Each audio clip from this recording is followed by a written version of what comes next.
I guess you'll sit over here. The three of them are going to sit over there, right? So Yes, I guess yes. They're there. We go left to right or right to left here? Huh? We'll have to go from right. Right to left, yeah. Yeah, that's not gonna work either.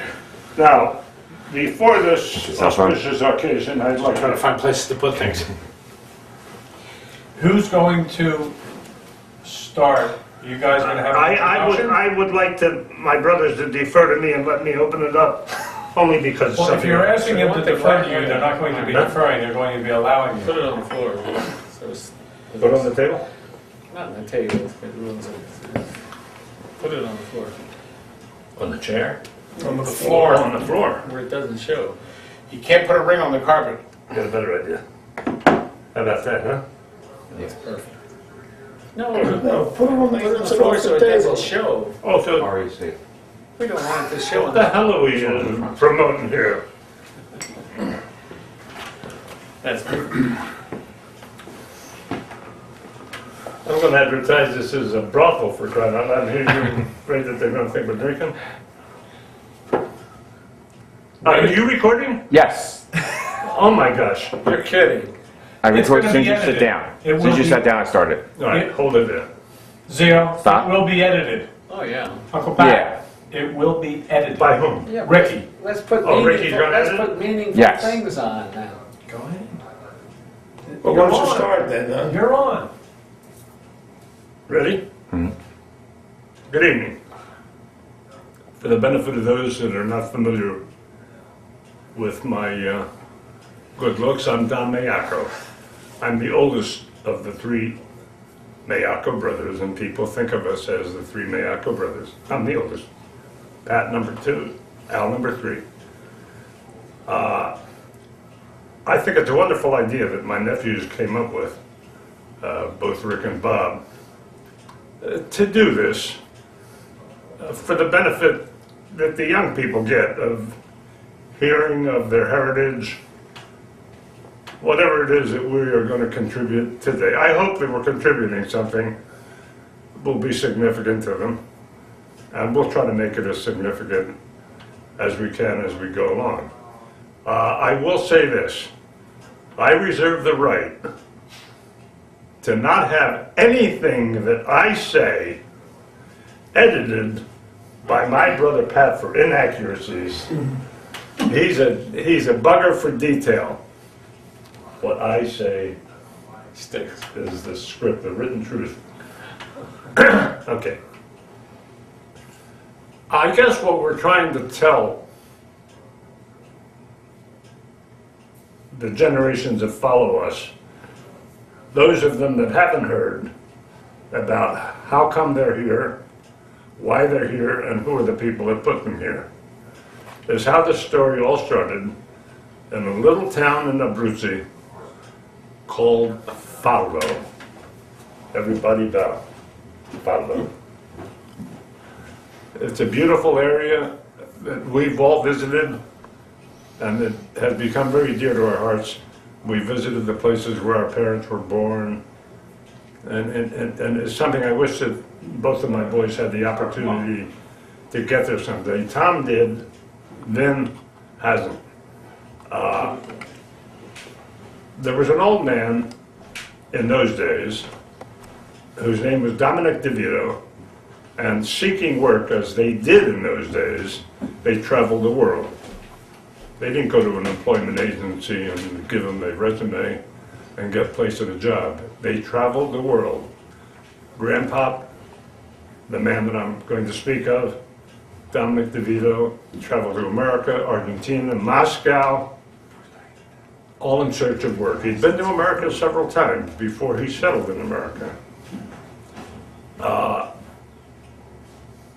He was in Paris, and again, you can correct me on dates because these dates are not fixed in my mind. But it was in the very early 1900s, and he and his son went to Paris to work,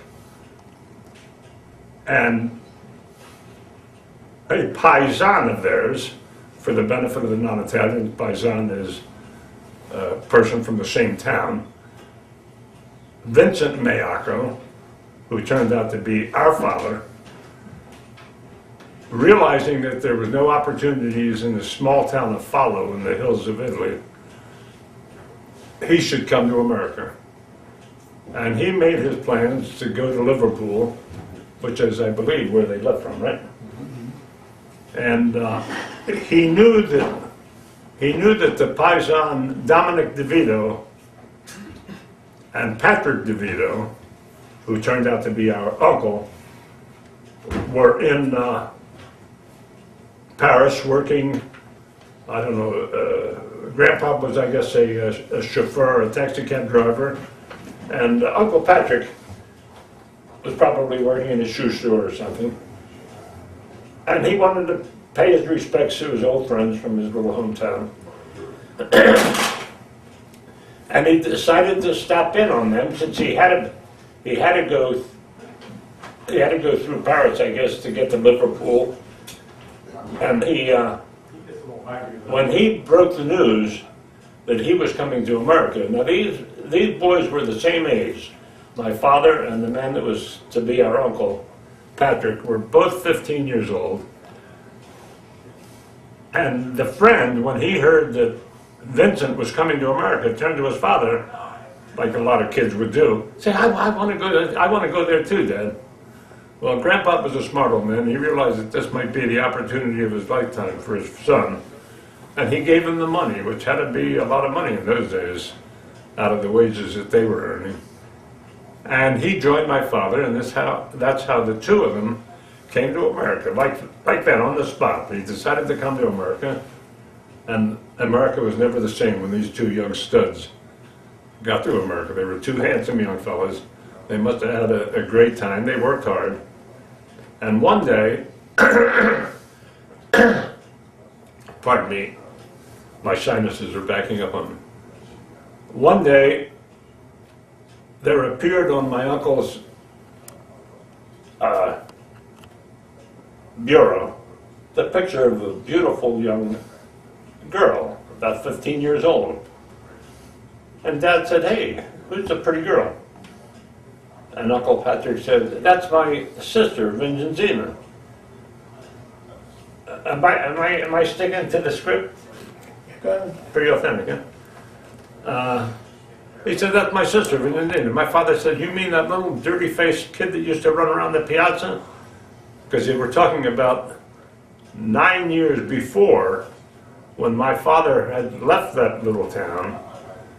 No, when my father left that little town, he was 15, she was only 6 years old. She was a dirty-faced little kid running around the piazza, but he remembered her. And he said, "Yeah, that's her now, she's grown up." He said, "Write to your father and tell him to bring her to America. I want to marry her." And this is the way it happened. And we're all here because of that picture appearing on the bureau. And Uncle Pat wrote to his father, said, "Come to America, bring Vincentina with you. Vincent Maiocco wants to marry her." And my mother told us this many times. She said she was very strong-headed. She wanted to impress us for a fact. We knew it, she didn't have to tell us. She said, "I said to my father, if I like this man, Vincent, I'll marry him. If I don't like him, I'm not going to marry him. I'll come to America, but if I don't like him, I'm not going to marry him." Well, I guess as fortune would have it, she liked him. We're here, and we're talking about 86 years ago that conversation took place. And for now, I will step aside and I will let Pat take over on the second part. That's my introduction. I'd like to come back later and add. You can talk to either camera also. They're both, either camera are rolling, so you can talk to either one, yes. Too. Oh, yes. Okay, all right. I was looking over there because of the pretty girl. All right, Pat, it's all yours. Well, I don't know what to add to what you How do said. you follow an act like that, huh? It was essentially correct in all details. And I don't know, what format are we following here? that we were Just given carry, a just carry on from where he, Well, I just Where told he them, left off. I told them mom and dad got married now. Not they got married, she's coming over. She's coming over, they're gonna be married. But go ahead. Unless you're Go ahead, not I'll attacking defer. me. well, I think the interesting part about it is that those times being what they were, they came over in steerage, which was the lowest Yeah, lowest cost, and came over with a bunch of other paisani and things of that sort. And my father bought a home, and before even the marriage was arranged, he let them live. Am I right on this? no. No. No, I think I know the details there. My father, He's a lot older than we are. my father was an entrepreneur for that era. He did own a house. He was about 25, 26 years of age, and he owned a house at 56th and Vine Street. 5731. 57, I said 56, 5731. And when they came, I believe they went to live with Uncle Patrick, Right. their That's right. son. You're right. And then they got married and moved to the house that he owned at 5731, where you were born. That's the story. Well, they spent about 3-4 years there, and she became pregnant with me, and they moved to West Philadelphia, further south, 60th and Washington Avenue, and that's the home that we lived in until 1950? 58, something like that. No, was it 1950? No, it would have been about 1950. 60. I came down in 52. It would have been about 1950. When they, It was 1950 because Diane was born in 1950. Yeah, Mom was still living in Washington Avenue, 52. Yeah, well, they moved It to was 59, 42. Huh? Oh, she moved out of the big house, yeah. Go ahead, Beth. You're doing pretty good. well, let me add something now. At the time, when after they moved to the house at 6034 Washington Avenue, that was in a Jewish neighborhood, okay? And I would suspect that they weren't too welcome at the time. If I may interject, we were as unwelcome to the point where the rabbi's wife took a petition up to keep us out of the neighborhood. That's how welcome we were. And the people wouldn't sign it. So that was the atmosphere that we grew up in, surrounded by rather wealthy Jewish people, and I think we gained a hell of a lot out of that experience. Yes, it was a great influence To be in our honest lives, with a you. very fine influence, But, very positive influence.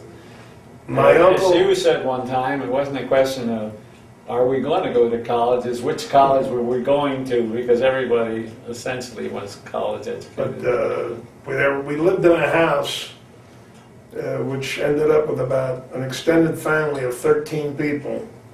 My aunt and uncle, Pasquale Catanella and his wife Angelina, came down from Boston and moved in temporarily. This was probably before they even moved to 6034 Washington. Yes, Moved in yeah. temporarily while he found a job, and then they decided to buy the other house. But it was my mother and father, my grandfather and grandmother on my mother's side, my aunt and uncle, which was her sister, and Unmarried sister. no, it was with Angelina, and then an unmarried sister, Philomena. And then my uncle's mother came over from Italy some years later. And some of my fondest experiences were when you grow up in a household with that many people, if you did get into some trouble, okay, you would get disciplined by one after the other through about 6 or 7 people, which sort of help keep you on the straight and narrow. We didn't have a lot of money, but we had a lot of discipline. And that's about the best way you could put it. The interesting thing was that with most of the people that came from that little town and coming to America, all of them got involved in a restaurant or hotel work of some type or another. It was either in the kitchen or it was as a waiter. My father ended up being a chef at some of the more renowned places in Philadelphia. My uncle was at the Barclay Hotel for years. And Al, you want to add that our father was the president of the Philadelphia Culinary Society for about 20 years, huh? About 8 or 10 years, I guess, maybe more. But I don't think we recognized it as kids, but we used to eat gourmet food constantly. I mean, you know, we didn't have any appreciation for it until we got older and realized it. But it was a rather beautiful experience. No, we had a beautiful childhood in that respect. Even though we grew up in the Depression days, when most people were suffering from the Depression because of the loss of a job, our father, because he worked in the type of industry that he was in, the wealthy people still had to eat in the restaurants, in the hotels, and he always had a job. He never lost a day's work. We didn't know really that there was a depression from what we saw on the table, from our clothes. Our mother was one of the finest seamstresses that ever came over from the old country. Dad was an excellent chef, a hard worker. And we breezed through the Depression, whereas we used to hear people from more affluent families tell us stories of what it was like for them during the Depression, and they suffered, and suffered greatly, because they went from here to here because of the Depression. We were here and we stayed there. We never knew any different, and for us, here was pretty good at that time anyway. But it sort of gives you a picture of what life was for us.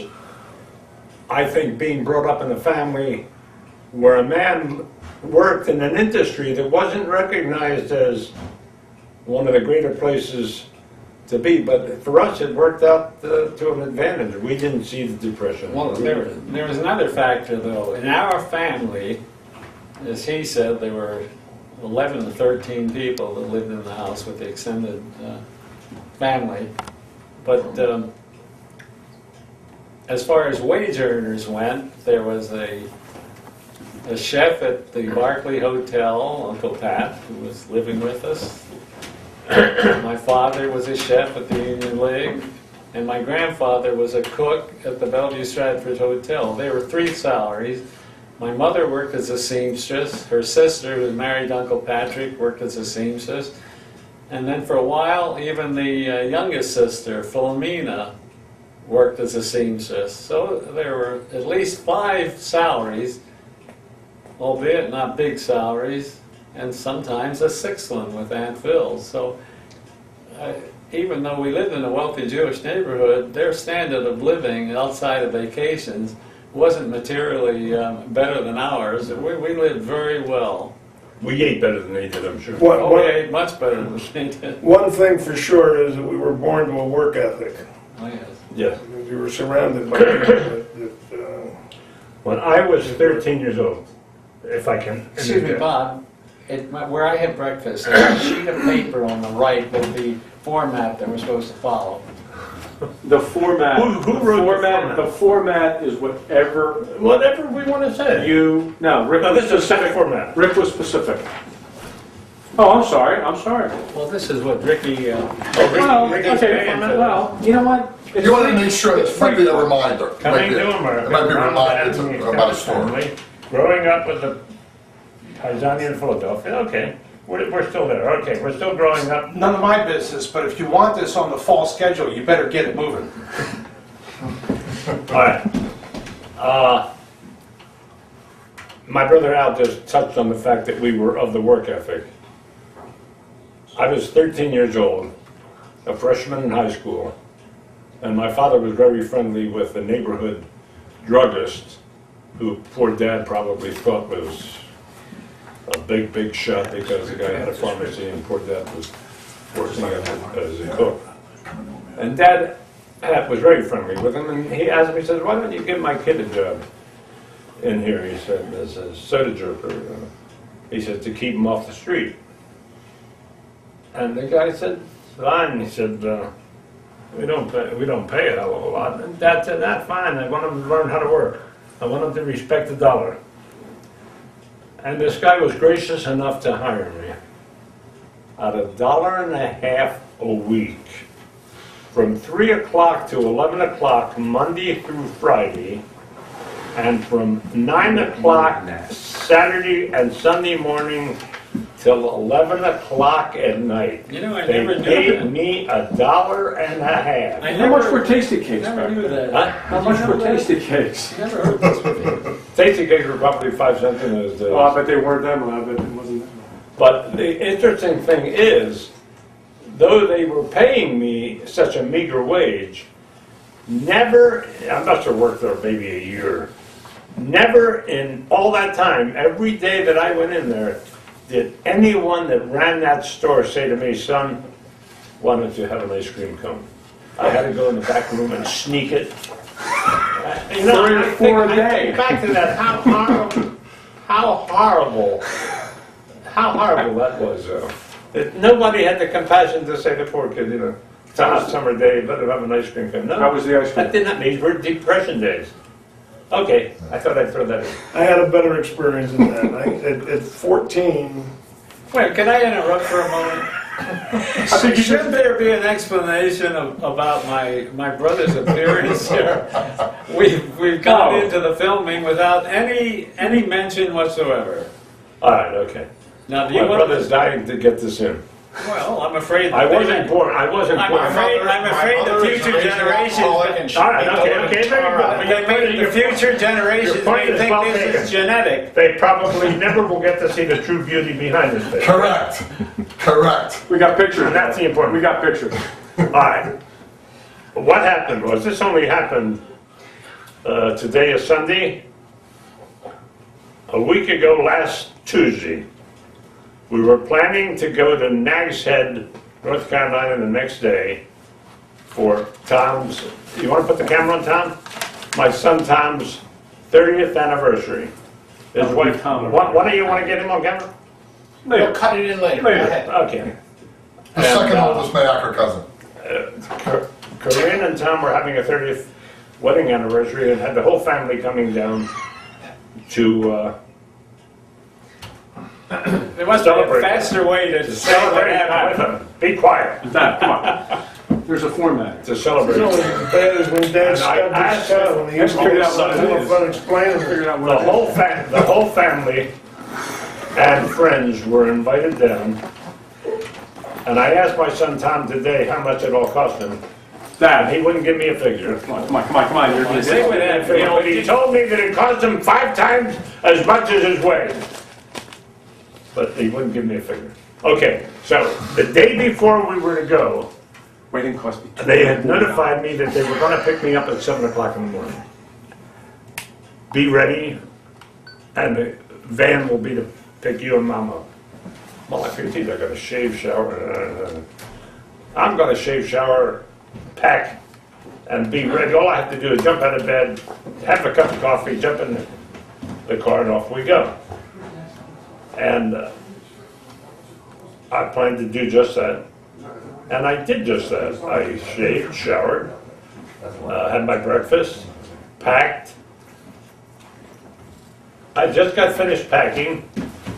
I went to make a turn in my bedroom, and I fell the first time. This is a result of 2 falls in a 3-hour period. And as I went down, I could see the corner of the window sill coming up towards my eye. Oh my God, I'm going to lose my eye.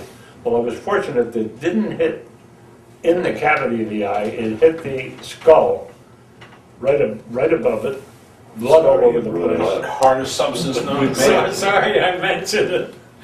We cleaned up. I said to Came my down, wife, you I said, scared me to death when I came to see you. it was about 12 noon. I said, you gotta be at the hairdresser at 12 o'clock. I said, let's go. I said, I'll take you to the hairdresser. I said, and I'll tell you what, I'm gonna go to the emergency room to have his eye looked at. I said, I don't want to get down to Nag's Head and find out I got problem. So we went to get into the car. I went to start the car, and the car wouldn't start. I had left the lights on the night before. The battery was dead. I'll get out, I'll go inside, I'll get my buddy Don, whatever his last name is, and have him come out and jump start it for me. I stepped out of the car, and I didn't raise my foot high enough to get over the curb. My toes stubbed on the curb, and I went ass over tin cups, pardon me. And the first day I did this, the second day I did that. And that's the end of that story. And you should I hope you're done now. I hope you're done doing that. You're scared this. I'm sorry that you didn't have enough time to really give all the details of this. Just stop the pen. I think everybody got the He message. took more time telling it than it They took to said, happen. when the clock strikes 12, you're done.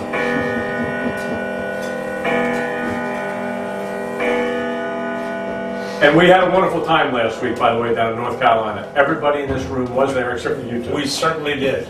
And we had a terrific time. Thanks to everyone being there. Cousins, uncles, aunts, friends, golfers alike. It was a beautiful week. Thank you. Please. You never know whose Uncle son. Pat. Somebody was telling a story, and then you said, oh, don't you think we ought to explain something? No, so let me go back. My first work experience was at age 14. I went to work at the Ambassador. It's the Ambassador or the Sherwood? No, the Sherwood. Ambassador Theater. No, it was the Sherwood Theater. Sherwood Theater. Sherwood Theater there in West Philadelphia. And I went to work in the projectionist booth at a time which it was illegal to do it because you had to be 21. But they had a regulation. There had to be 2 people in the projection booth at all times. So by hiring a young kid like me to make the second person, I was paid the glorious sum of $1 a day. And they took 2 cents a day for Social Security. But it was really an interesting experience. I did it for about 2 years, Saturdays and Sundays. And How old were you? I was 14 when I started.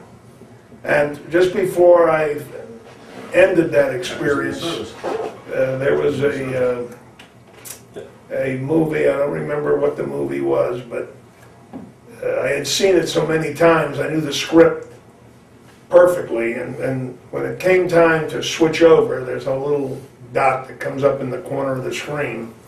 I switched over the camera, and I must have gotten Verklempt? asleep or something of the sort.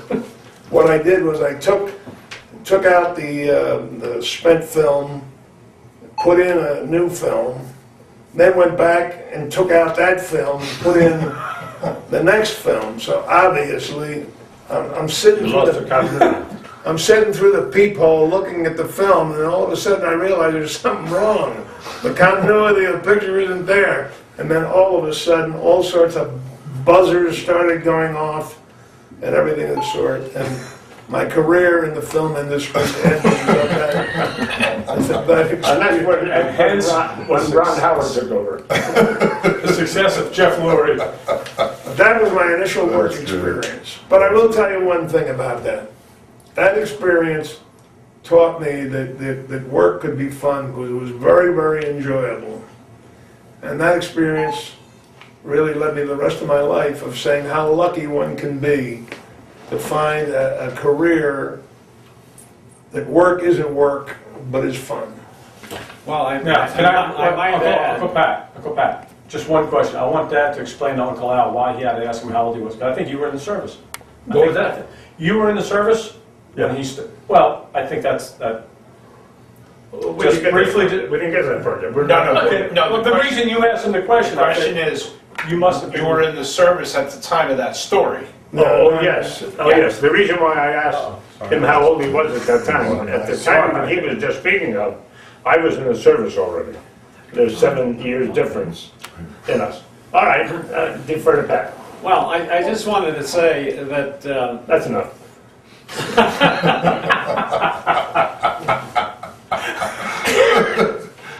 the future generations that may be watching this film, we must realize 50 years from now, Become current generation. there'll be people that may be interested in seeing this film to see what their forebears had to say. And we did cover about the old country. Essentially, we're from Fallo, F-A-L-L-O, in the province of Chieti, Abruzzo, Italy, or Abruzzo, Italy. And the family came over. My father came over in 1911. In 1911, Vincent Maiocco came over in 1911. The rest of the family came over about 1920. Well, they had to wait for the war to end. They had to wait for the First World War to end, so they came over in 1919. And my brother was born in 1920. Now, 21. 21 was it? All right. You weren't here. No, I wasn't here. And then the third subject we touched on was living on Washington Avenue in West Philadelphia. 11 people or 13 It was people. 11 people, I was wrong when I There said were that. 11 people. I like the fact that you're clearing this all up for us. Go, you're on. You're on. All right. Now, I'm hearing this and I like it. Continue. now as You far know as how when you're driving down a highway, if you were to run over a deer, you'd stop, but when a bug hits your windshield, you don't even notice it? Bug. okay, there's another subject that we want to touch on about this life in West Philadelphia as we had it. These people that we live with, our family, were all immigrants. And they're very, very busy in their work, had a little time for socializing, certainly with the neighbors. I believe if they lived in that neighborhood 35, 40 years in that house, they never had more than 1, 2, or 3 conversations with the neighbors, and I know that for a fact. That's a fact. But they had the security of having the other paesani, that word. 50 years from now, you people may not be very Italian anymore, you know. And the paesani, P-A-I-S-A-N-I, refers to the people that came from a common town in Italy. They're paesani. And they gave our family the security, and our family in return gave them security by being ever present to receive them and to go visit them. Every Sunday we would have a get-together where it was a lot of fun even for us kids to see the different generations. There were 3 generations in our house, and that would attract 3 generations from the outside too. Little kids to see us, middle-aged people to see our parents, and the older people and the grandparents' age group. I have a question. You were saying that you had 2 or 3 conversations in 45 years with the neighbors. Literally. Why? Were they not talking to People people? couldn't speak English. Not talking about us, Thank he's you. talking about the previous generation. Yeah, no, I understand, but Yeah. I just didn't know whether it was They spoke an Yiddish and attitude issue English. or They spoke Yiddish and English. Our people only spoke Italian. Italian, yeah, okay. Okay, so And they didn't have essentially, to learn any other language. Yeah, because everybody in their circle spoke Italian, so that was fine. now, and I might say, the life there, how many years were we in Washington Avenue? 35 years? 24 to 24 years? 24 to 50. You're bad. You're 26, 50. 26 years? 50, when did they move? Well, if you talk about the second house too, it was about Yeah. 28, 30 years. Well, it was a great life. The life that we lived together, the 11 people, it was very harmonious group of people, I'd say. There's very little discord, I would say. Would you say? That's what And I want to say this is not the end of the story. But then Pat grew up, and he was a nice boy, and I gave him $300,000 and he bought this house.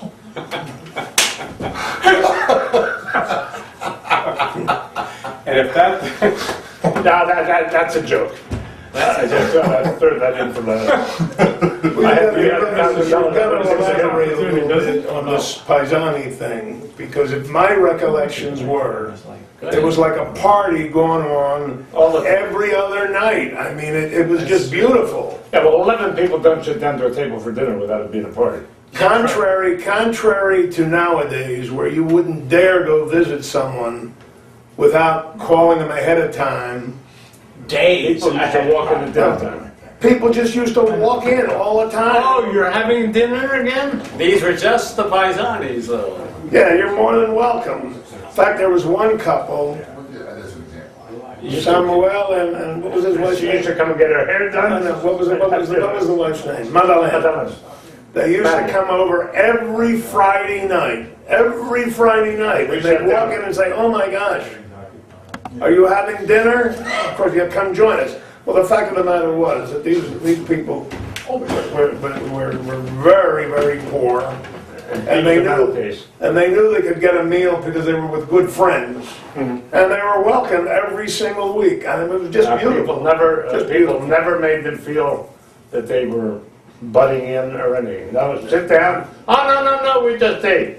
The dishes would come out and the forks and the spoon go down. And they'd sit down and they'd eat. And next Friday they'd be back again. Well, It was a great life.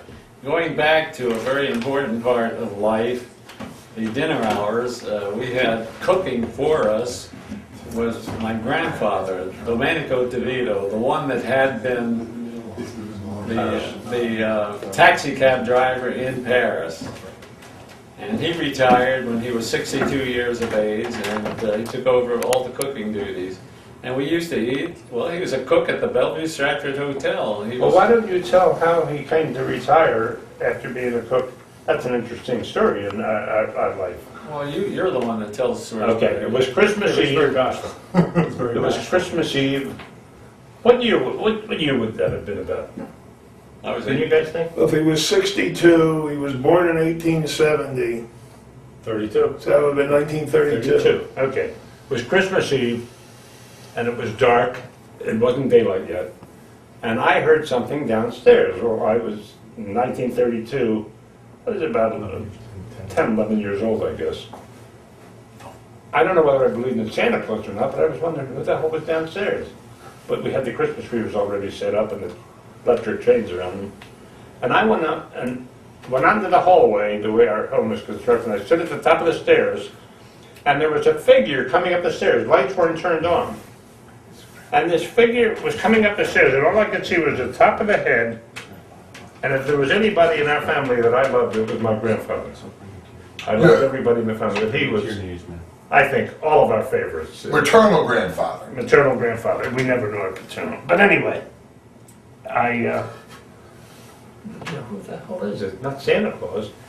And he had a fedora on with a wide brim, the way the old Italian men used to wear them. And he lifted his head, and he looked at me, and he had the same thing as I've got right now. His whole face was discolored from somebody beating the hell out of him. just then, He had gotten... just then, Huh? it had just happened. It had just happened. It was his job to go in and light the fires. In those days, they used to have wood-burning stoves. And he had to get breakfast ready, so he used to have to start the fires. He used to leave the house about 4 o'clock in the morning. This is why it was about 6 o'clock, and he was already coming home. He had been downtown, got off of the trolley car. Somebody came up behind them and put their hands over the old man. I'm 85 years old, he was 62. They put their hands over his eyes, and he thought it was one of the young men that he worked with because he was so popular with everybody. Hey, what are you doing? Well, they knocked him down.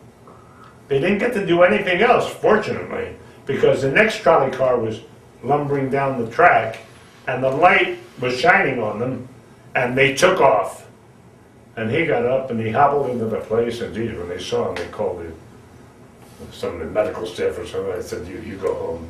He never went back to work. That's how he came to retire. And Grandpa became the cook for the family. So we ate good. We had a first-class cook, preparing all our meals for us. And what a hell of a job he did, huh?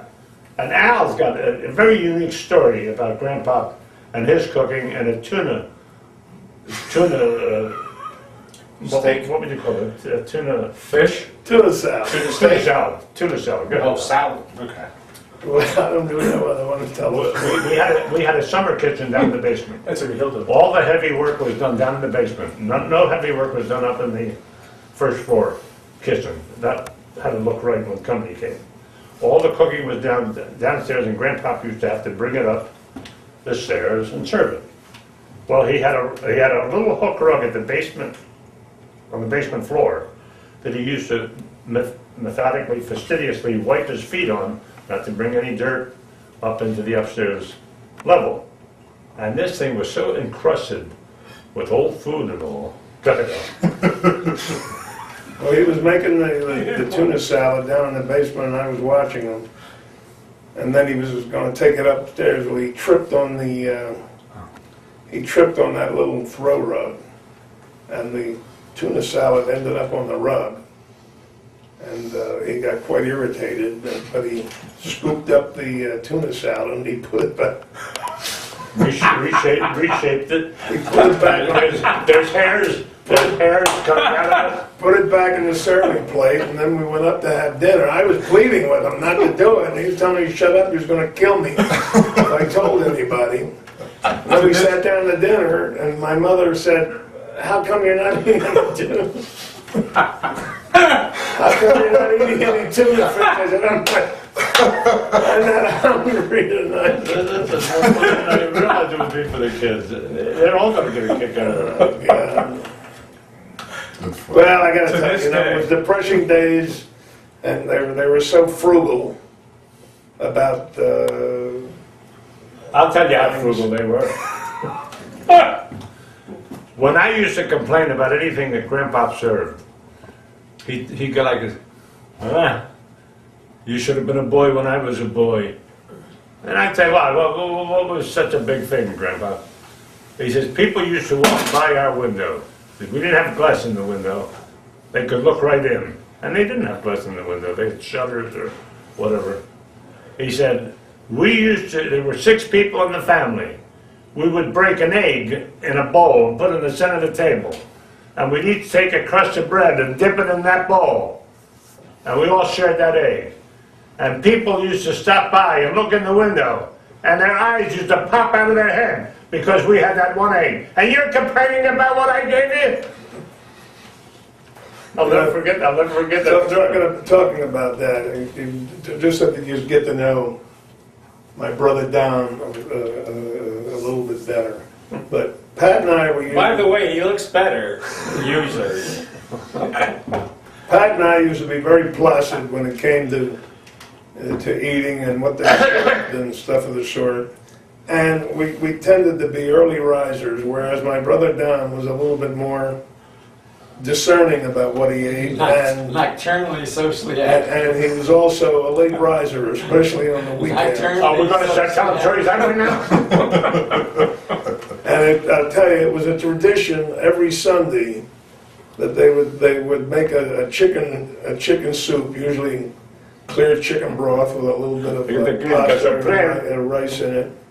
And he would come down because he was forced to wake up by noon because of the dinner hour. And he'd sit down, and the first thing he would do is he would look at the soup. This is true. And he'd say, "Chicken broth again? What the hell do you think I am, a pregnant woman?"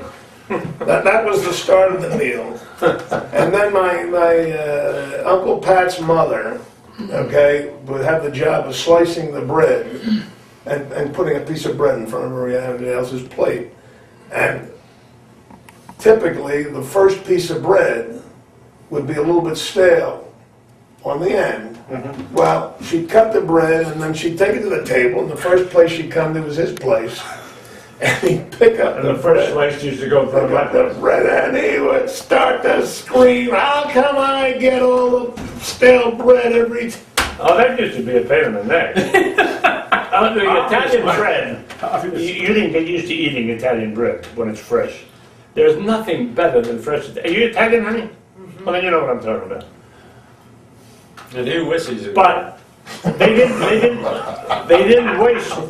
waste any. And when, you know, the bread was cut, that would be saved, then that first slice would be dehydrated, and that first slice would come off and go right in front of my place. And every night I would get stale bread.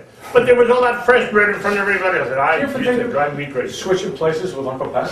Huh? You ever think about switching places with Uncle Pat? Well, he was too smart. You know, he's the type of a guy, they were serving pie one night, and there was one piece left. And somebody said, who wants the last piece? He says, I'll take it. I said, what the hell is it with you? Don't you have any manners? He says, why? What would you have done if they would have offered it to you? I said, I would have had them offer it to you first. He says, well, I got it. What the hell? Are you happy? I said, word to that effect, you know? No, let me tell you, I remember the story better. Okay? Tell me somebody would. It was a tray with pieces of cake. Okay? So the plate was passed to me first, and I took the biggest piece.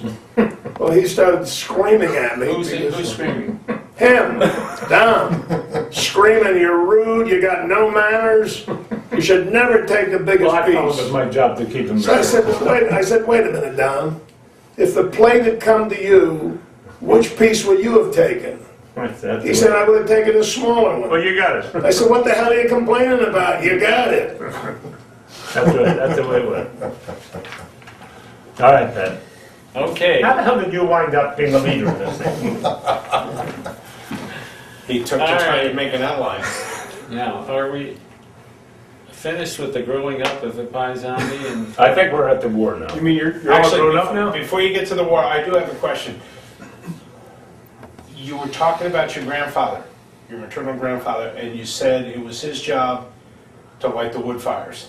I'm not sure if you made it clear where those wood fires were. The Bellevue Stratford Hotel. Okay. So They all you had had wood to travel fires. across In those town. days, they all had wood fires. Okay. And they used to call him the fireman. Yeah. He was a fireman Okay. because he had to light the fires. Do we get Uncle Charlie or? But he was doing it for the restaurant. He was doing it for the restaurant. The hotel. Yeah. He wasn't going up and down the streets of the No. neighborhood lighting everybody. That was his job, to go in and cook breakfast, but he had to get the fires going Yeah, first. that's what I mean. I wasn't sure if, Coal because I was fires. out of the room and I didn't know if you had made it They didn't clear turn- they didn't turn- whose they fires didn't he was turn- lighting. They didn't turn the gas thing on. There wasn't any such thing yet. I used my clapper. Well, we didn't forget about Concezio, Zio No, Concezio. we don't. right? That's coming, No, right? that's another story. No.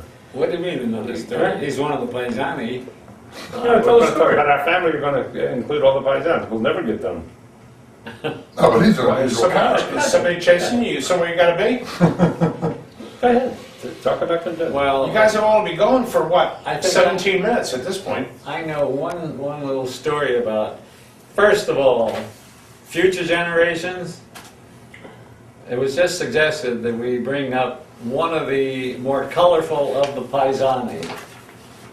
Would you guys agree to that, Zio? Yeah. Would you agree he was one of the more colorful ones? And said character was called Concezio, which translates into Charles, is it? Charles. Would you say? Sure, you look it up in the Westminster Abbey dictionary. It's Concezio, it's Charlie. Talking about Uncle Charlie? You remember him? Yeah. Well, Uncle Charlie was a very colorful A man. number of somebody's. Now, wait a minute. If we're going to talk, one person should talk at a time. Yeah, that's gonna work. My apologies. All right, come on. Let somebody take on another subject. You started to talk about Uncle Charlie. Or do you want to say that for Finish the another story time? back on Jazzy. All right, well, just to give an idea about the humor of Uncle Charlie's existence. He had no children. He was very, very big, corpulent, heavy, man, and he was down in Sea Isle City one summer, as he was every summer, and he liked to swim, and he liked to show off his ability to swim.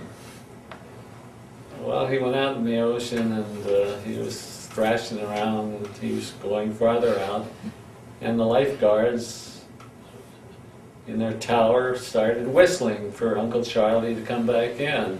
He paid no attention. Well, he jumped into their lifeguard boat, which incidentally, this young girl is sitting here. Do you know what a lifeguard boat is?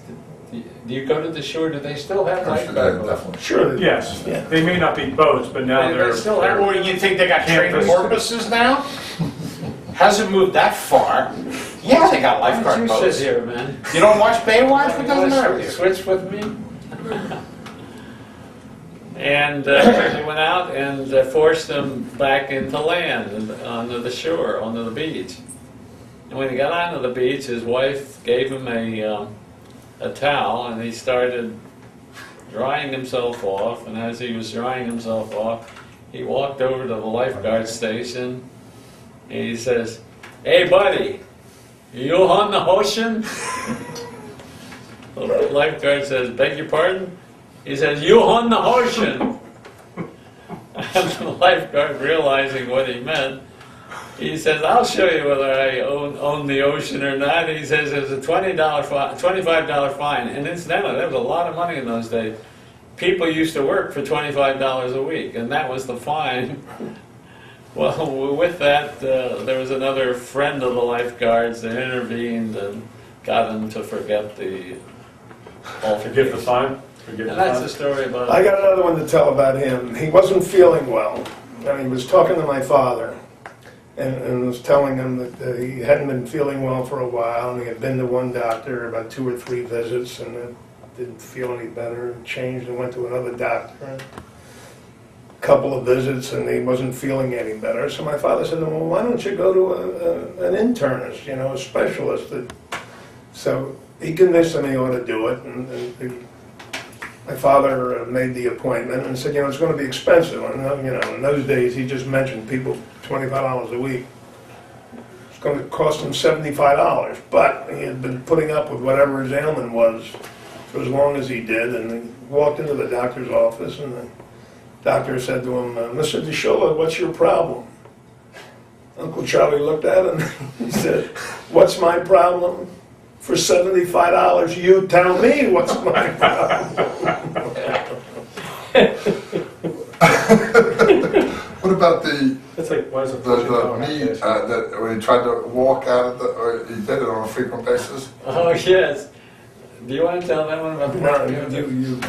Well, Uncle Charlie was unemployed most of the time. He'd take hiatuses in his work life of a year at a time. And Not like you didn't like to work and you hated better. You delayed it. he took 10 years off at one point. Well, he was always home, and a very capable cook in the kitchen, as I understand. Well, if one of these hotel kitchen staffs were short a man, they could always count on calling Charlie, and for a pretty good amount of money, he'd go in just for the day.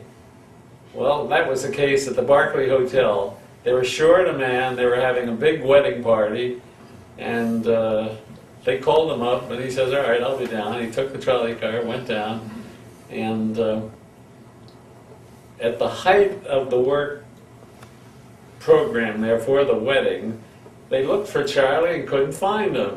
And the kitchen in the Barclay Hotel is not that big, but he was nowhere to be found. And Uncle Pat, who was working there, of course, he says, "Let me try the refrigerator." It was a stand-up refrigerator, big refrigerator, where they had all the meats. Walk-in. And Uncle Pat tells the story that he walked in, and there was big, fat, corpulent Uncle Charlie with his pants down at the floor, and he was wrapping a filet mignon around his waist. And Uncle Pat said, Wait a minute. "Charlie, for heaven's sakes, what are you doing? What are you trying to do? And Uncle Charlie says, "Huh, did you think I came to work?"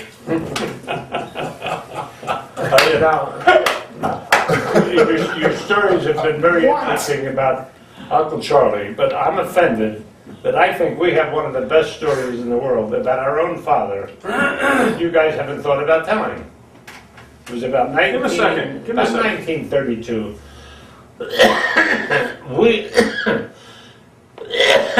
It was sometime after the 29 crash, and I was there when it happened. Dad received a telephone call up in the back staircase there, and he was on the phone, and he was receiving the information that the Bankers Trust had just closed their doors. The banks were closing their doors. You had money in them.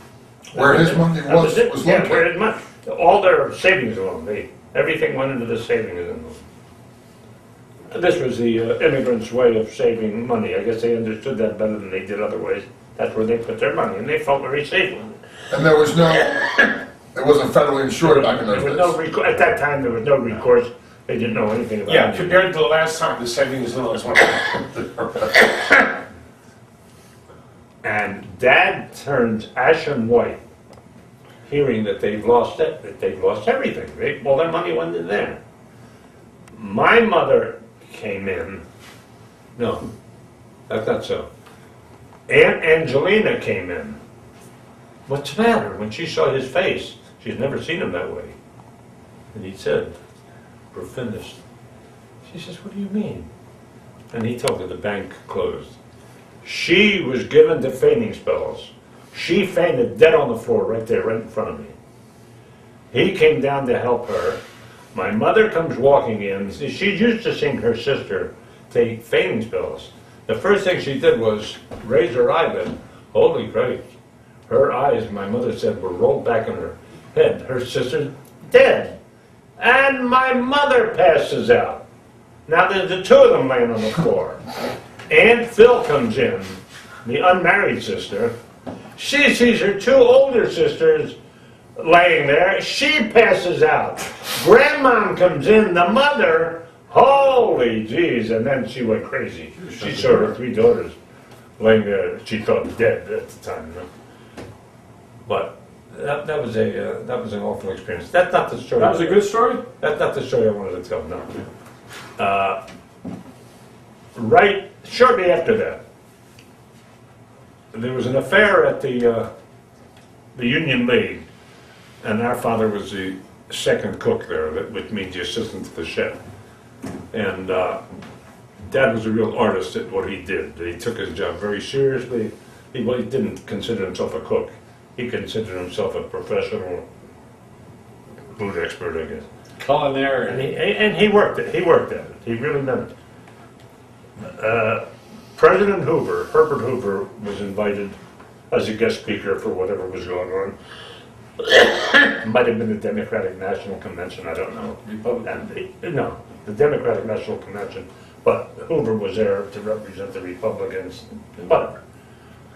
And Dad put something that you people have never even heard the name of, Diamondback terrapin soup. This must be a British colonial dish. Diamondback terrapin soup, not snapper soup. Diamondback terrapin soup is supposed to be a very elegant turtle soup. He puts that on the menu in honor of the president because of Hoover's British background, I guess. And as Hoover's eating it, he motions to the waiter comes over. He says, "Is the manager available?" He says, "Yes, sir, something wrong, sir." "No, I want to speak to the manager." And the waiter, of course, he's, "What the hell did I do wrong?" Runs over, he gets the manager, he says, "The president wants to speak to you." The manager comes over, he says, "Yes, Mr. President, is there any way I can help you?" He says, "I want to meet the man who prepared this Diamondback terrapin soup." Now, Dad, up until that time at home, if he talked about Hoover, the Republican administration, they were dirt. The worst people that worked the earth. Well, yeah, he just lost all his money.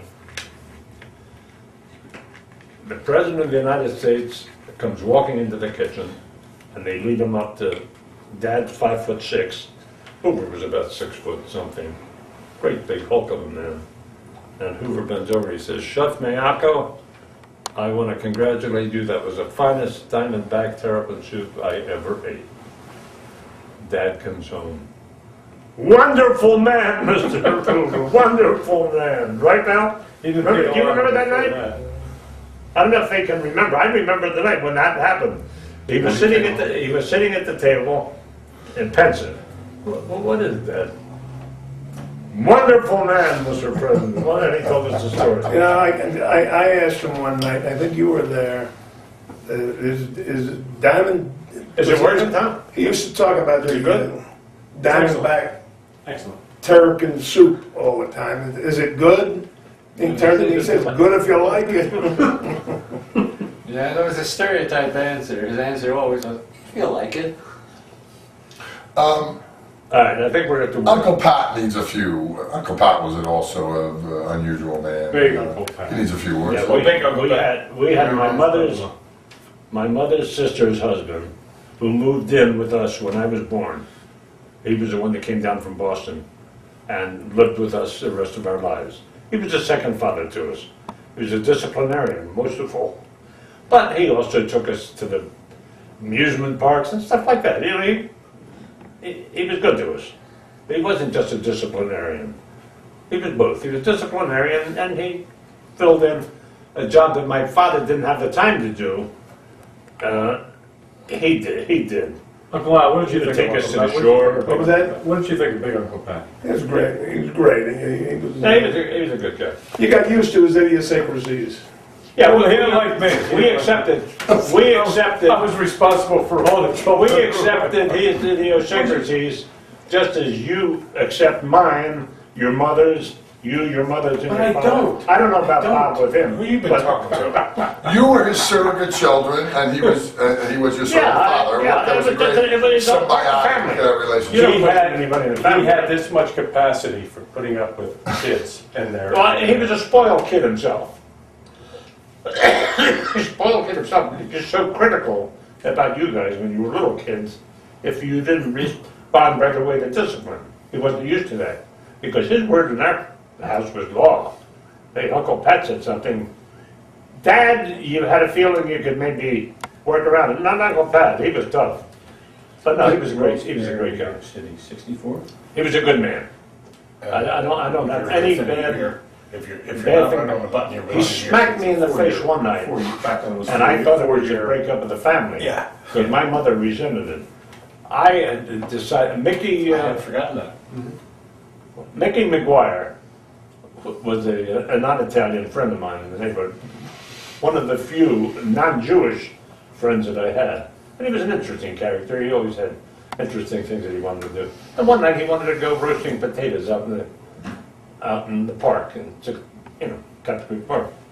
Well, I'd never roasted potatoes. It sounded interesting as hell to me. I was about 13 years old. So we went out and we got the wood and the paper and started a fire. We roasted potatoes. And what the hell delight I got out of roasting potatoes, I don't know. But I walked in the house and Uncle Pat was sitting in that chair right opposite the front door as you walked in the living room, the wingback chair. Just as you're going to, I'll never forget that. And he got up. Where you been? He'd been out drinking all day. He'd drink wine all day when he saw. I said, I stopped at my boyfriend's house and went on. He got up. Whacked across the face. And my mother comes walking into the room. Oh, boy. You never saw Mom turn on anybody the way she turned on him. And now I was so afraid that the family was going to break up because of, him and I. But it settled down, and nothing. But it was the only episode that ever happened where she defended us against his discipline. Otherwise, he disciplined us, and it was accepted. But that night, she said that was uncalled for. She saw the whole thing. She heard everything. There was no need for that. She was my mother. She felt that slap just like I did. No, Uncle Pat was a great guy. It would be wrong to say. I agree. Now, I think we are approaching the war years, aren't we? Well, we're a third of the way. About a third of the way through? Yeah? Yeah. You guys Okay. Hour split it 4. up any way you want. You're a third of the way. Hour We have a break in how long? 75 minutes. How many? 75. Oh, at 75 minutes. Yes. And we're at 15 64. more, Yes. 10 minutes. So we're gonna bring them in. Let's go, okay. Any other person you want to talk about in the Paisan? I mean, Let's bring the Paisans into the war. Might I suggest, I think it's a lot smoother if you fellas come up with the ideas and ask us the question. Well, Really, Do you know the answer? we'll talk about that at the break. We'll talk about that at the break, yeah, right? I would like to see it stay a lot more open than that. I mean, if we directed that specifically, then we're only going to get what we remember.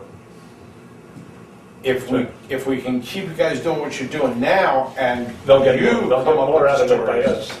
Even though you don't get to say all the things you want to say, and I'm. we're liable to hear a lot. But we would like to hear from We're liable to hear a lot more everybody. information. We would like to hear from everybody. Okay, and We'd love to hear from everybody. Now, as I remember, That, we'd love to hear, go ahead. my introduction Coward. to the fact that we were now at war. Anybody ever stopped and thought what people thought when all of a sudden they heard that we're at war? Okay, you guys have heard it. I can only tell you that We With have these heard small it. things, this was the World War. And The Second World War for The Second the, World War. WW2. And that loomed as a big thing in our minds. I know it did in mine. What was it called? We were, What was it Second World called? War. What was it Second called? World War. What was it called? What was the title that was given while it was being taught? The war? The war to end all You wars. didn't listen to that crap. The Second World War. Yeah. We were in a neighbor's house. Most of the guys were playing pinochle, but I was just sitting there as an observer, I remember. And a telephone call came from one of our schoolmates, and whoever owned the house went to answer the phone. He came back and says, "Boy, that guy's a riot." And the guy was a clown that had made the call coming in. And we all said, "What?" Somebody said, "Turn on the radio." Somebody goes over the radio. We wanted to listen to the Sammy K Hour. The Sunday Serenade, was it, or something like that? But anyway, It wasn't a FM. was it? popular hour. It's coincidental that this is when the war announcement came in. This guy went over to turn on the radio, and we said, "Why? What did he say?" And he says that the Japanese just attacked at a place called Pearl Harbor. Who the hell knew what Pearl Harbor was or where? We never heard the name. And we thought it was a big joke. But now the radio's on. Shortwave. And the guy is announcing the attack. 19 years old or 20? Me? I was 20. I was 20. And, well, the first thought I had was I'm going to get married.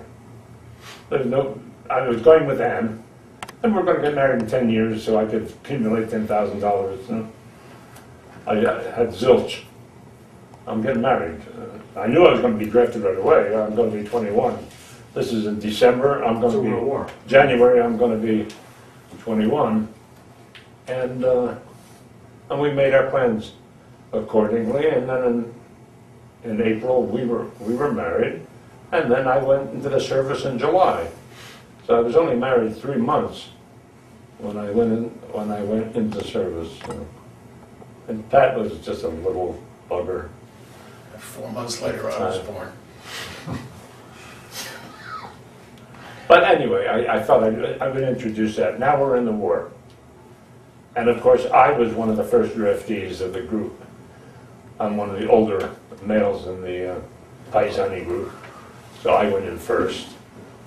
And Pat was lucky enough, because he was bright enough, he went into the ASTP program, and I fought my you-know-what off over there while he was living the lap of luxury over here, like Vinny would say.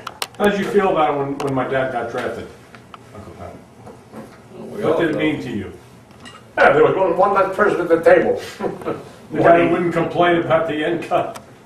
No, we all felt threatened, you know. I mean, did you Ask know? me Did you have a how I sense felt. for what it meant? Did you have a sense for what it would mean in retrospect? I mean, after you went, I mean, what did you, at the time it happened, the time he got What called? were your feelings when your we brother felt- was going in? We felt Didn't know terrible. what to expect, I guess. we were concerned, but you had no sense of Didn't what. know, he didn't know what Yeah, the no sense of other than he would be what- in danger. Yeah, no Well, idea the if details. you asked me that same question, I lived in constant fear that they would wind up in a situation like that. Now, with him, I felt pretty secure. He was in the ASTP program and that was it. But then he went into the I Air remember you Force. telling me that 40 years ago that you were concerned about Uncle Al getting called. Oh, I always worried about that. But bad enough knowing where you were. But then to know that you had a brother, we were very close. It's only in recent years that we've gotten the way we have. No, but we had a close relationship. We used to communicate all the time. Pat used to tell me about all the beautiful girls that he was taking out and all. He took Mom out.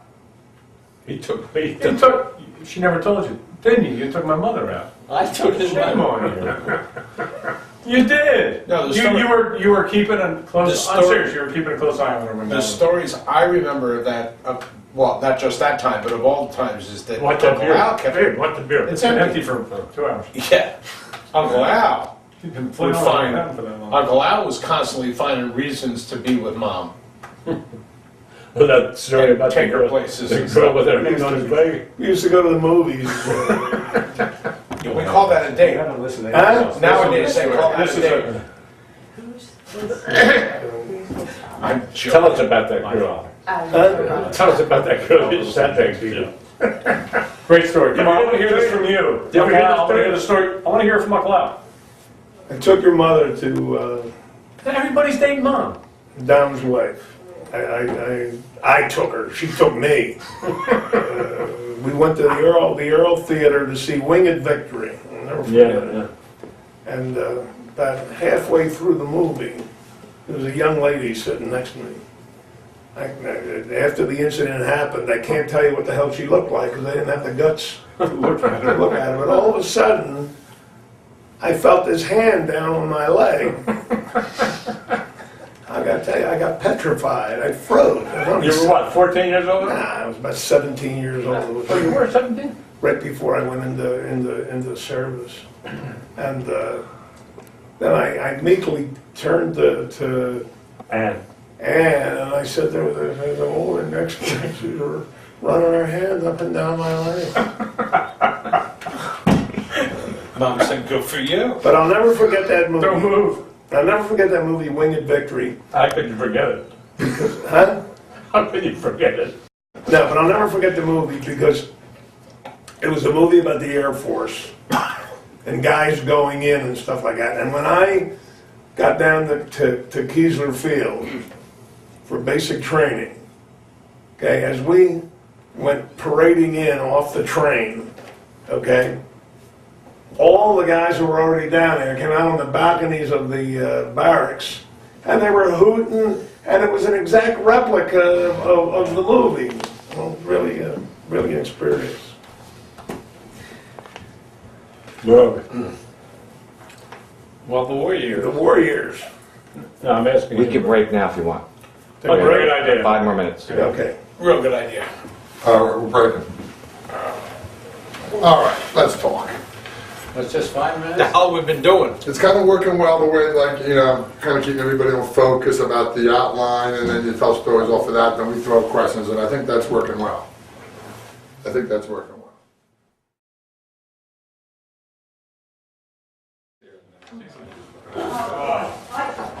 And the guy in the red shirt are his sons. Yeah. And neither his son His son's nor not his here. daughter were able to. His son is the one that set this up. Oh, okay. He couldn't come out from Springfield. What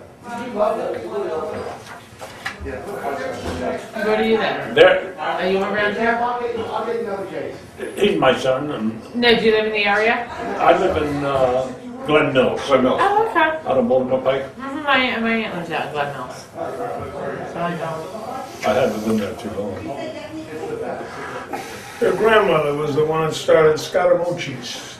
Oh, really? Are you Yeah, a scat? I used to buy that. Scaramouche. Lena. Hey, right near your office. Do you know the Quichettis? Dad, Well, the Scaramucci's were patients of mine, huh? we don't have to get into about this. There's very little ice in your ice thing over here. Well, then get it from the, Is there more ice? no.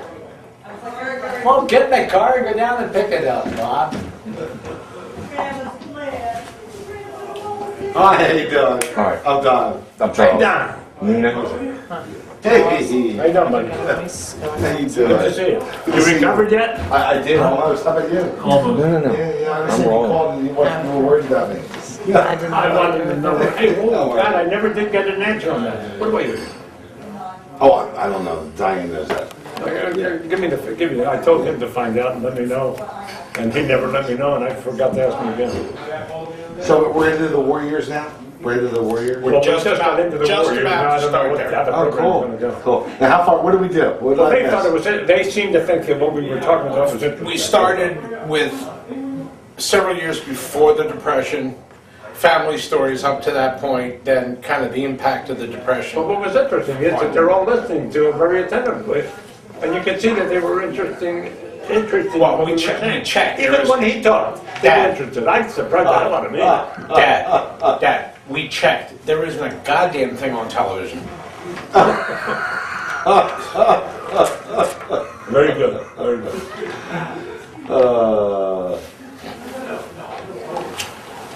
Now this, No, it's great this one because here doesn't do anything. I mean, She just sits here and looks pretty. She hasn't done a thing all day. Drill? I'll have a She beer. was monitoring the operation of this camera over here. Light here, Bob. Bob? That's all I said I had to do. I'll tell I you, was just showing my dissatisfaction with the I'll answer. tell you where they have it. Thank you. Drexel line. Drexel line. Oh, come on, they go down here to Wawa. What do you want, Bobby? No, the ice, the tickets. Matter of fact, we ought to take a That trip. shirt looks good on you, dude. We ought to take a trip. All right, you guys focused and ready to go? Yeah. Because I'm gonna go get some ice, Ben. I'm waiting for my beer. What? Oh, yeah. I'm sorry. You guys, once again, I like the format. Dad's kind of saying, okay, let's talk about this, and you guys are, we want to hear about the people, the famous people, the funny stories, which you've done well. I'm just keep it going. I'm gonna be gone for 10 minutes. We're gonna do it. Okay? Why don't you stay here and then... No, you don't need me. Tommy and Vinny are here, but I'm just saying. Cool stuff, huh? You got some great memories here, huh? We got a long way to go. That's what I'm saying. You guys gotta start telling stories. You gotta get back into the living in West Philly and all that. Where? We're past that Living one. in West Philly, the stories like the story about Uncle Pat and Chinchezia. I mean, tell more stories about the Pisons and our family and beautiful. What about when Tommy put my head through the ceiling? Yeah. You gotta tell some stories about us growing up and Ricky going to GD Mouse and those kind of stories. You're in the 50s. Tommy! The story about Vinny. You're not through the 40s yet. Okay. No, but what I'm saying here, I mean, it's going to be edited, okay? But are you with me? You gotta tell stories about us kids too. I don't want anything edited out of there without my permission. Zia, you got any comments? What? You got any comments? No, I mean, so, come on. But anyway, okay, so that's what I'm gonna be going with.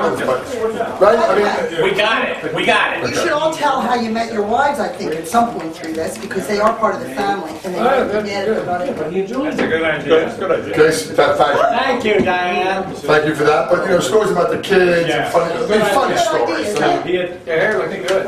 Jay. You Okay. gotta tell the story about Tommy putting me through the wall. I will. Let me get a picture. And the Christmas Eve at your house, not long, but just a brief synopsis. How you know that was a memorable day. Yeah, it is a memorable thing. You're right. Any pictures you What was that, use for the 1959? making of the video, which we can put in. Oh, okay. Special I'm glad, factors. I'm glad. I'm making everybody got stuck in my house. Oh, look how cute. Look. Okay? Alrighty. Now, we Oh, could, did it go off? I touched it. It's a touch screen. Dad, we can sort of think of Rick as the producer You here. almost look sexy. When you get a chance, get some pictures of the director Oh, who the just director. walked out the door. Who's the director? Puffy legs, make me look like a woman. Yeah, I thought. It's not too late if you want to put pants on. How do I push that back now? Dad has the whole camera figured out. The part that still has, oh, never mind. Well, you're gonna give you an idea. We're not going there. I realized stand over there before the and take first one. word was out of my mouth. Where? Like where he is. I'm the still photographer. Oh, that's cute. Oh, that's so cute.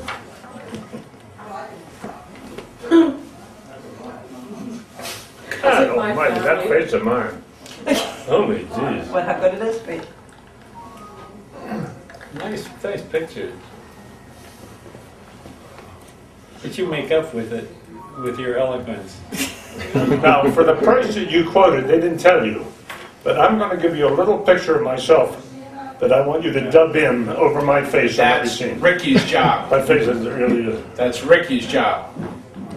Wouldn't that be a hell of a job, huh? Oh, you can do it with the computer now. But it's very time consuming. I'm never going to get so much exposure, and here I got to look like this.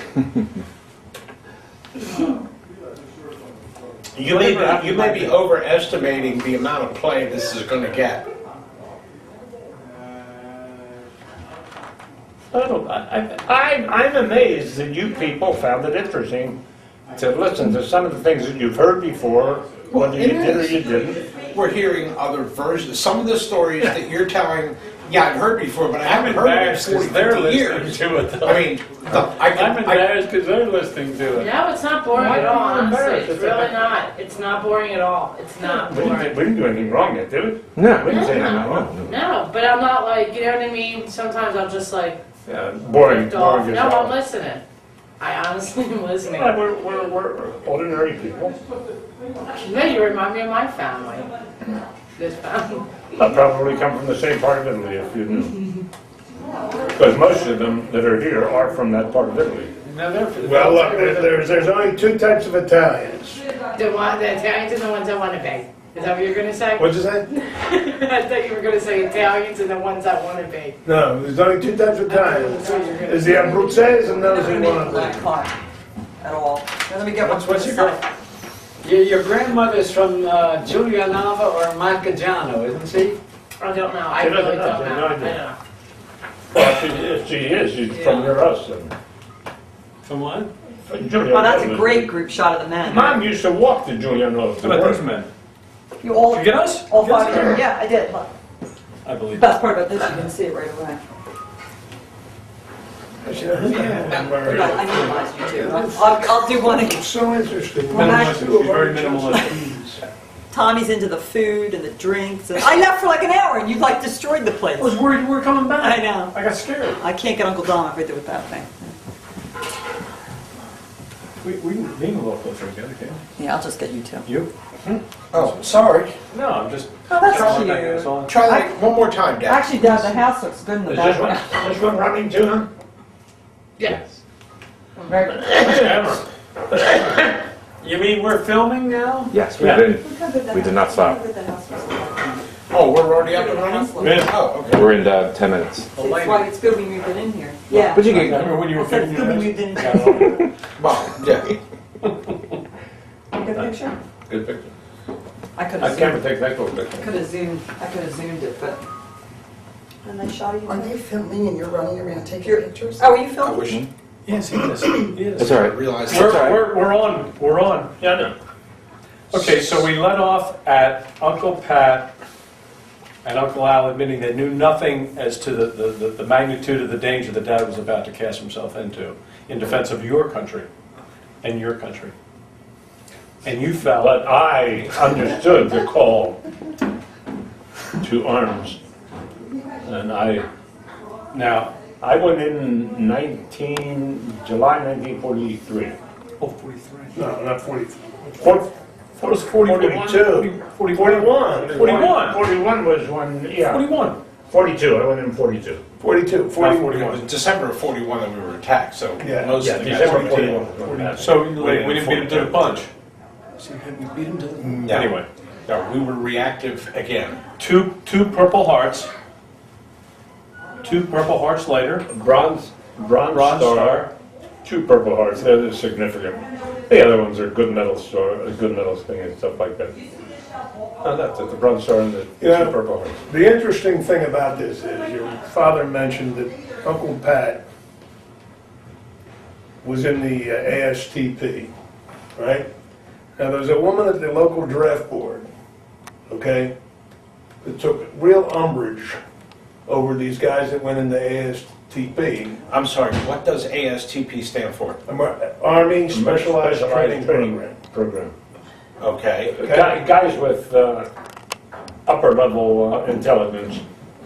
And she felt the guys that go went into in, that. Okay. she felt the guys that went into ASTP were draft dodgers.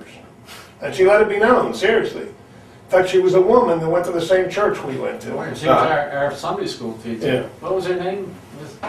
Ayers? This is Miss nasty. Ayers, This is nasty. Miss Ayers, I loved her. But in any event, when I got out of service, okay, I was discharged at the convenience of the government because I was in the Army Cadet program. And they had closed all the pre-flight schools because the war was over, okay? So they were discharging us at convenience of the government. And on the back of my discharge, okay, as one of the notes was, this individual is being discharged at the convenience of the government. He is eligible for redraft. Yeah, she was hell bent on getting it Really? back in again. So I went, This was after serving how long? I was only in 11 months. Okay.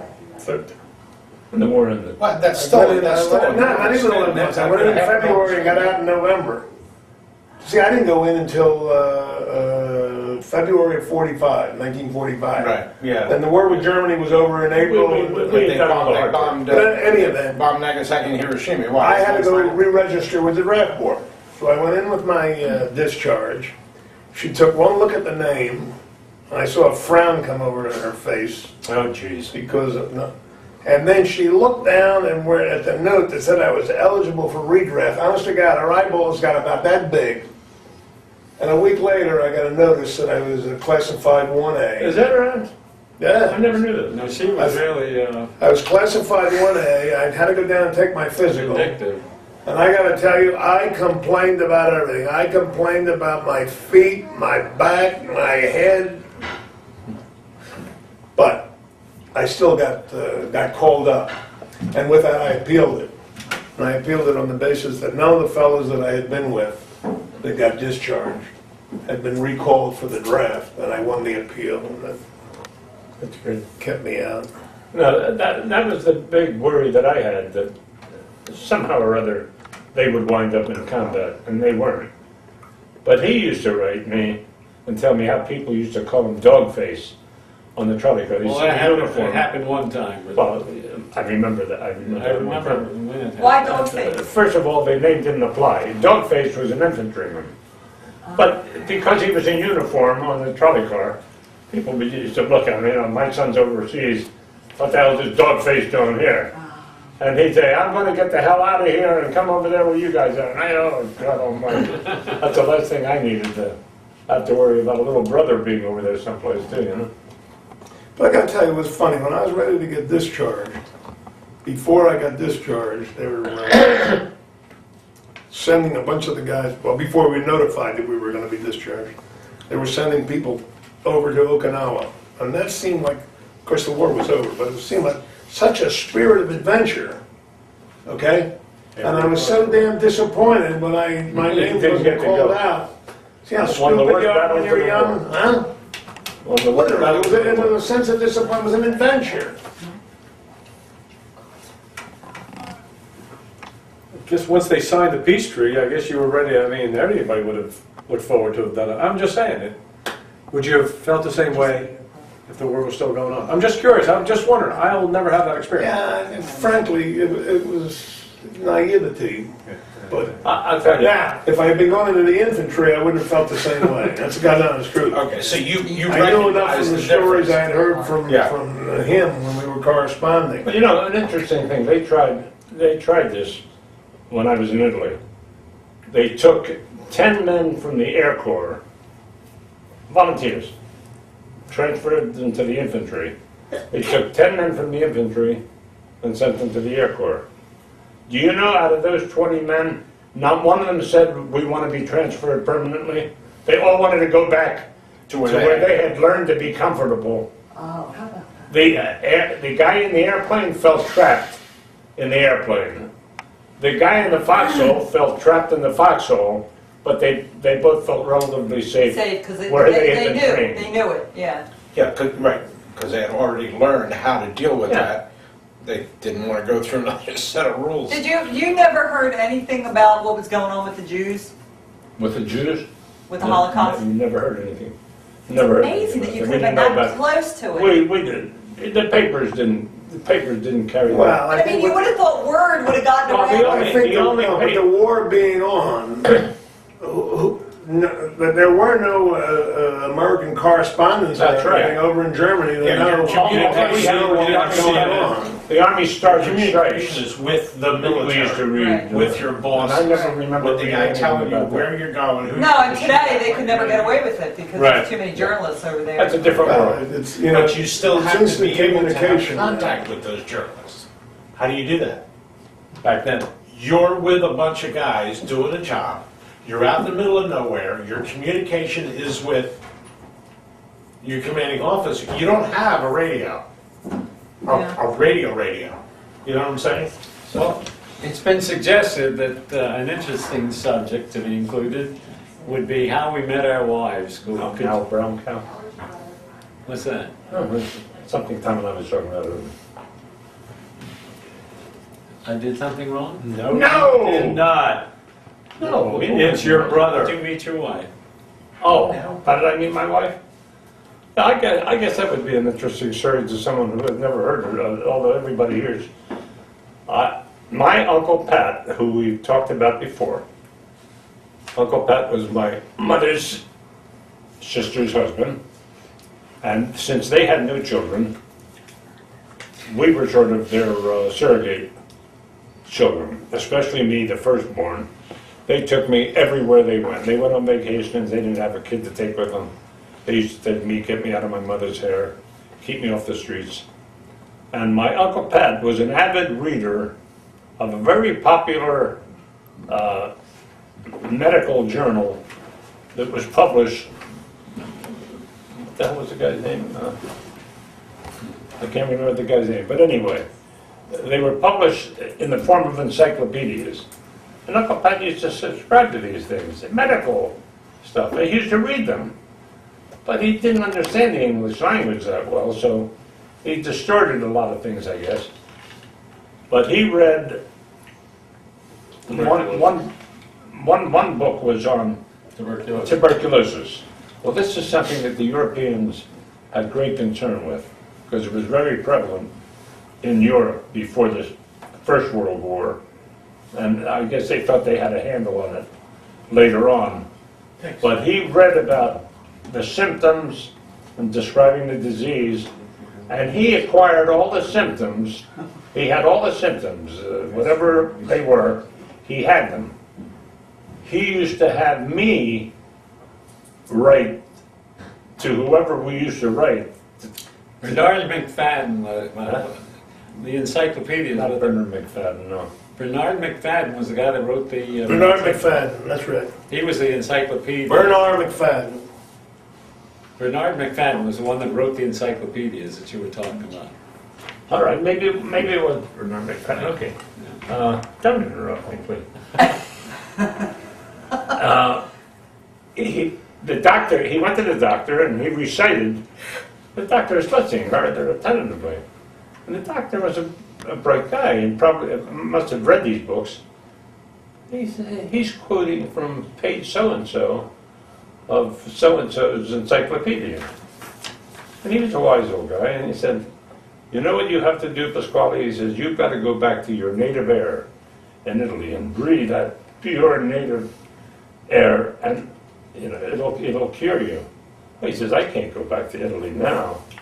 Well, he says, you've got to get out in the country. You need country air. This city air is no good for you. The doctor didn't have anything else to tell him and realized that it was all a figment of imagination. Well, Uncle Pat wanted to react to what the doctor said, and the only person he could think of was the man that was to become my father-in-law, Vincent Frattura, that he grew up with, had settled in a rather countrified area in New York State. He had heard about this, that he lived out in the country So he figured, let me give it a shot and contact my old paisan. I had to write the letters because he couldn't write in English, and he didn't feel proficient enough to write in Italian, I guess. And I remember writing the letters, and when my father-in-law heard that one of his old buddies from the old hometown were to come to visit him, he lived all by himself and his 3 girls up in outside of Poughkeepsie, New York. It was such a welcome thing for him to have an old friend. Oh, with open arms, come stay as long as you want. No. Well, they told my mother we're going to take Dominic with us too. Oh, God. To encourage me to go along, I wasn't too sharp on the idea. I was going to be taken away from my friends and all. They told me that they had a pretty little girl. She had a pretty little girl. They had a pretty little girl up there. And I visualized Anne as being a blonde, because there was a little girl in Catholic school, we used to go for instructions in West Philadelphia, that every boy was in love with. And I, myself included, I didn't even know who the hell she was, but it was a fashionable thing to do. I visualized that she was going to look like her. But when I saw her, she didn't look like her at all. She had black bangs down to here. It was entirely different. So there was no romance at all. I was 11, she was 10. And we must have seen one another 2 or 3 times between age 11 and age 18, 19. And then at age 18, 19, they were coming down from Wappinger Falls for a visit on Memorial Day, I think it was. And then we were all going to go, Uncle Pat, we had a family car at the time, for a short period. He and I were going to do the driving, and my father-in-law would drive his car, and the 2 cars would go up to Boston to visit all their relatives up in Boston. Well, Anne and I started to get cozy during that time, gotten to know one another.